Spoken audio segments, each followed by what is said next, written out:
So, if I wanted to create a graph where the x-intercepts were, say, -3, 0, 4, and 6. So, -3, 0, 4, and 6. There are actually an infinite number of polynomials that go through those points. So here's one of them. Would look kind of like a W, like that. And we could draw another one that was sort of taller, or we could draw another one that was super shallow. And all of those polynomials have the same roots. And creating one of those polynomials is super, super simple. All you have to do is take all of the roots and convert them into factors. So this is an x to the 4th polynomial, so I will have 4 of these. And each one is going to correspond to one of those 4 roots. So what is the factor that creates the root x equals -3?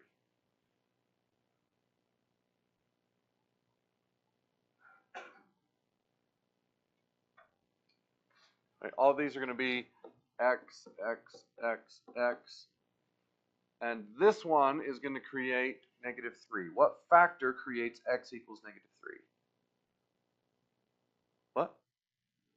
X plus 3, right? If that's the factor, all I have to do is set it equal to 0 and subtract the 3 to get the root, x equals -3. So this one is going to be x plus 0, which we actually don't need. Or -0, I guess. It's going to be the same. Okay, and then this one will be x minus 4, and this one will be x minus 6. So x plus 3 times x minus 4 times x minus 6 is going to be one of those graphs that hits those 4 points. And I can show you that on my calculator. So let's do x times x plus 3 times x minus 4 and x minus 6. Now, like I said, there are an infinite number of correct solutions to this, so when I push graph, it's not going to be super interesting, but you can see it hits all the right places.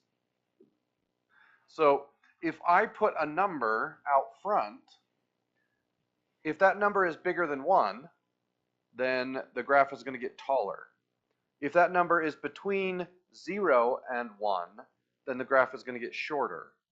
And if the number is negative, the graph is going to flip upside down.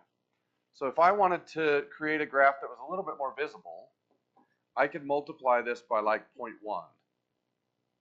And that's going to make the graph break, apparently. 0.1.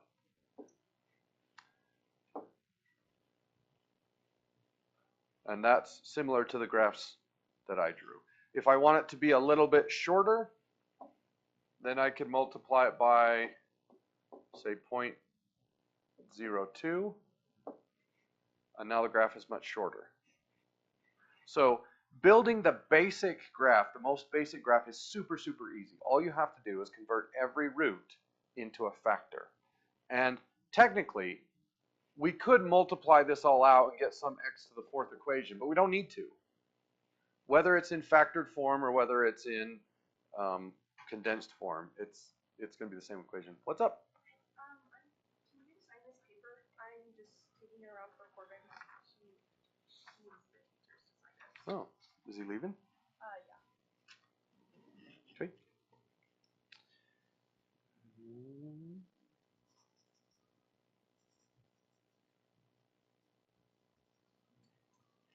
Okay. All right. So let's take a look at this problem here.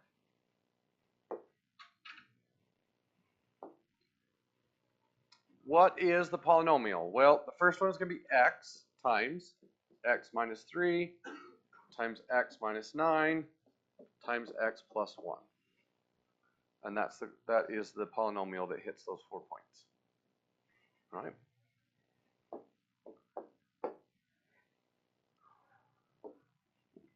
Okay, so here's an x to the fourth equation, and we want to find all of the roots. Now, most x to the fourth equations are quite difficult to find the roots, but all of these are going to be pretty similar.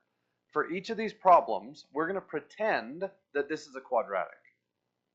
So in a quadratic, you have an x squared and an x and a constant. And here we have an x to the fourth and an x squared and a constant. So we're just going to plug this into the box like we're used to. Logan, the fact you're not paying attention is making me nervous. So x to the fourth, 36. Multiply those together. 36x to the fourth.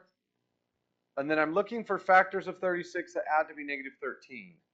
And it would be negative 4 and negative 9. But the difference is, this is an x to the fourth and this is an x squared. So it will be negative 4x squared and negative 9x squared. Okay? So, negative 4x squared and negative 9x squared. What does the top row have in common? X squared. And then x squared times what is x to the fourth? X squared. And x squared times what is negative 4x squared?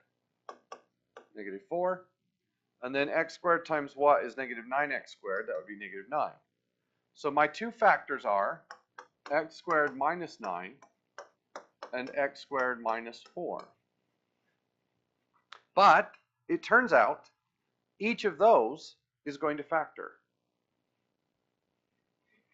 This one is going to factor into x minus 3 and x plus 3. And this is going to factor into x minus 2 and x plus 2. Does that make sense? And each one of the problems is going to be sort of similar to that. So you're going to put the x to the fourth equation into the box, factor it, and then when you get those two factors, they are going to factor further. Okay. So here we have some x to the third graph. So some graph that looks like this. Okay? And that graph is made up of 3 factors. I don't know what the factors are. They could be really nice numbers, whole numbers, or fractions. They could be irrational. They could be imaginary. We don't know. But I know that there are 3 factors. So this question is asking, is one of those factors x plus 1? Well, let's assume that it is. If x plus 1 is in that position, what does that tell me about the graph? That negative 1 is a root. Does everybody understand that? If x plus 1 is a factor, then if we go over here to x equals negative 1, the graph will hit the x-axis at negative 1. Okay? So how are we going to test that? Well, all we have to do is take x equals negative 1 and stick it in the equation and check to see if the answer is what? Well, what is the coordinate of this point? Negative 1, comma 0. So if I stick in negative 1, so the notation is p of negative 1, if I plug in negative 1 everywhere there's an x and the answer is 0, that means the graph crosses the x-axis at negative 1, which means that x plus 1 is one of those 3 factors. Now, I mean, that's a big leap, right? If I plug in negative 1 and I get 0, I know that one of the roots is negative 1 and one of the factors is x plus 1. So let's try it. But anytime you plug in a negative or a fraction underneath an exponent, make sure you put parentheses around it. So if you have a fraction or an exponent, or sorry, a fraction or a negative raised to an exponent, you need to put parentheses around it. So I'm going to do 2 times negative 1 to the third plus 3 times negative 1 squared minus parenthesis negative 1 minus 2. And I get 0. So over here, p of negative 1 is 0. So is x plus 1 a factor, or is x plus 1 not a factor? It is. Okay, now let's try 1. Or let's try x minus 2. How do we test to see if x minus 2 is a factor? Well, what is the root associated with x minus 2?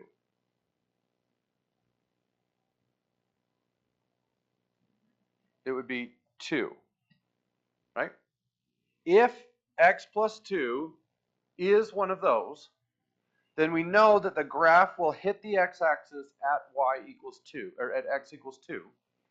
So to test that, I'm just going to reuse this equation, and I'm going to replace all of the negative 1s with 2s.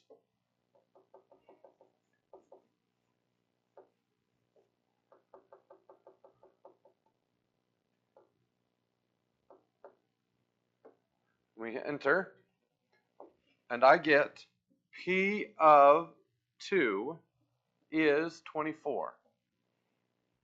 What does that mean?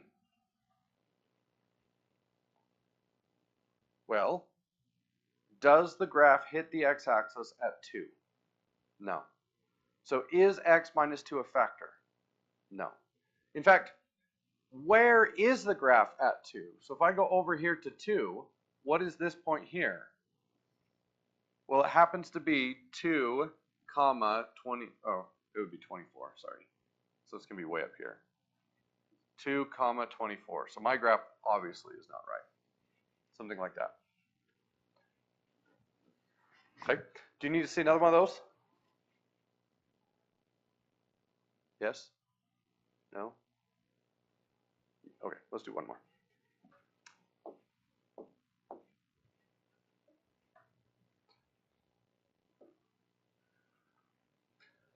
Okay, is x plus 2 a factor? Well, we're going to test that by plugging in negative 2 as a root. So, negative 2 to the fourth minus 2 times negative 2 to the third plus 6 times negative 2 squared minus 4. And when I plug that in, I get 20. So p of negative 2 is 20, which means x plus 2 is not a factor. Because at 2, the graph is at 20, not 0. Okay, last problem.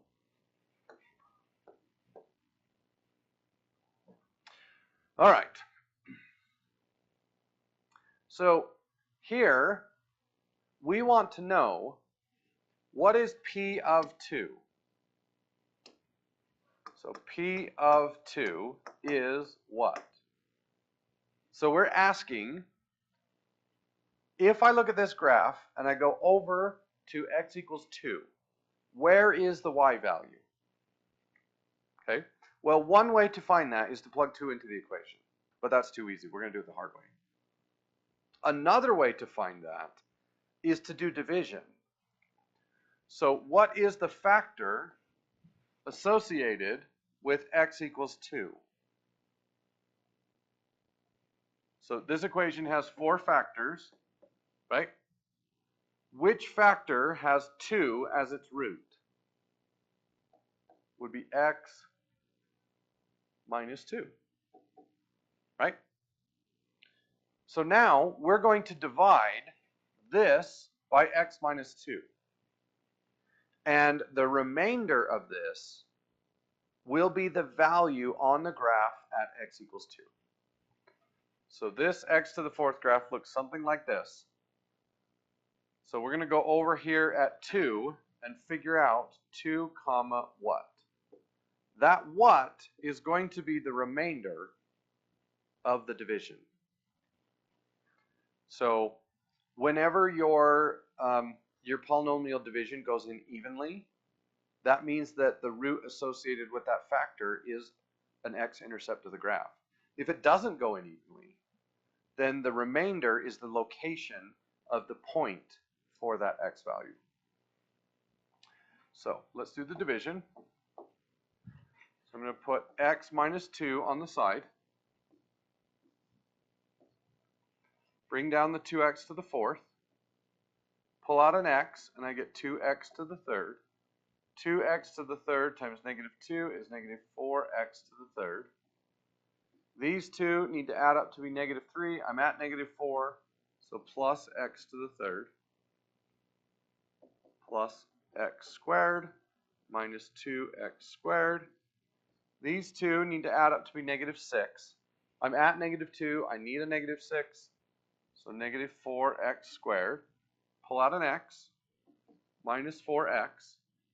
Negative 4x times negative 2 is 8x. These two need to add up to be 0x. I'm at 8, I need 0, which means we will subtract 8, pull out an x, I get minus 8. Negative 8 times negative 2 is 16. Okay, and now those need to add up to 5. I'm at 16, I need to reach 5, so I subtract 11, and that is my remainder. So the quotient is 2x to the 3rd plus x squared minus 4x minus 8, and the remainder is negative 11. So what happens when I plug 2 into this equation? I get negative 11. And that's how it's going to work every time. Turn this into a factor, do the division, quotient goes here, remainder goes here, and remainder goes there. All right? Okay, get to work.